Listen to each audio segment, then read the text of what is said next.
അഫ്ഗാനിസ്ഥാനിലെ താലിബാൻ ഭരണത്തിൽ ഇടപെടാനുള്ള ശരിയായ സമയം ഇതല്ലെന്ന് UN general secretary Antonio Guterres. Afghan സ്ഥിതിഗതികൾ വിലയിരുത്താൻ ഐക്യരാഷ്ട്രസഭ ദോഹയിൽ ചേർന്ന യോഗത്തിലാണ് പ്രസ്താവന. താലിബാന് കീഴിൽ അഫ്ഗാൻ ജനത നേരിടുന്ന പ്രശ്നങ്ങളിൽ ആശങ്കയുണ്ടെന്നും ഗുട്ടറസ് പറഞ്ഞു.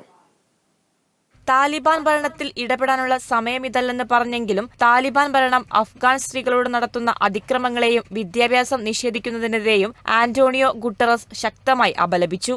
താലിബാൻ ഭരണത്തിന് കീഴിൽ സ്ത്രീകളും കുട്ടികളും നിശബ്ദരാക്കപ്പെടുന്നതിനെതിരെ ഐക്യരാഷ്ട്രസഭയും ലോകരാജ്യങ്ങളും ശബ്ദമുയർത്തുമെന്ന് ഗുട്ടറസ് വ്യക്തമാക്കി. താലിബാൻ ഭരണത്തിന് അംഗീകാരം നൽകാനല്ല, മറിച്ച് അഫ്ഗാനിസ്ഥാനിലെ സ്ഥിതിഗതികളെ ആഗോള രാജ്യങ്ങൾ ഏതു തരത്തിൽ സമീപിക്കണമെന്നതാണ് ചർച്ചയായതെന്ന് UN general secretary Antonio Guterres വ്യക്തമാക്കി. ഭരണത്തിൽ ഇടപെടില്ലെങ്കിലും താലിബാൻ ഭരണത്തിന് കീഴിലുള്ള അഫ്ഗാന്റെ സ്ഥിതിയിൽ ലോകരാജ്യങ്ങൾ ഒന്നടങ്കം ആശങ്കയിലാണെന്നും ഗുട്ടറസ് പറയുന്നു. രാജ്യത്ത് ഇപ്പോഴും തുടരുന്ന തീവ്രവാദ സാന്നിധ്യം ചെറുതല്ലാത്ത ആശങ്ക ഉണ്ടാക്കുന്നുവെന്നും അദ്ദേഹം വ്യക്തമാക്കി. 20 രാജ്യങ്ങളിലെ പ്രതിനിധികളാണ് ഖത്തറിലെ ദോഹയിൽ ചേർന്ന പ്രത്യേക യോഗത്തിൽ പങ്കെടുത്തത്. അഫ്ഗാൻ ജനത നേരിടുന്ന മാനുഷിക പ്രതിസന്ധി, സ്ത്രീകൾ നേരിടുന്ന അതിക്രമങ്ങൾ, ഭീകരവാദം ചെറുക്കൽ തുടങ്ങിയ വിഷയങ്ങളാണ് പ്രധാനമായും ചർച്ചയായത്.